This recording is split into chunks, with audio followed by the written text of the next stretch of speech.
Can I ask if there's any way you know if a skincare product would break you out before trying it? Okay. Hi, my name is Larissa. This is day 4 of my makeup challenge series where you ask a question, makeup or skincare related, and I answer it. If you're interested, leave a comment here or on the video this comment is from.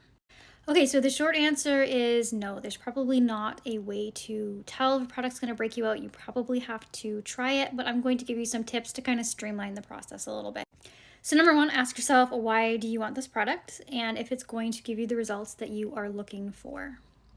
And what I mean by that is, what is your end goal in your skincare routine? Is this product going to help you deliver glass skin, no pores, anti-aging results, whatever it is? Number 2, look at the ingredient list. And then compare that ingredient list to a product that you're already using and see if the ingredients are similar, because that might be another indication that it'll work for you. When you're doing your research on this product, watch videos on YouTube, on TikTok, read reviews from people that are similar in age, gender, and maybe skin type, and that could give you another indication if it's going to work for you or not. Just because a product is popular on social media, it doesn't always mean it's going to give everyone the same exact results.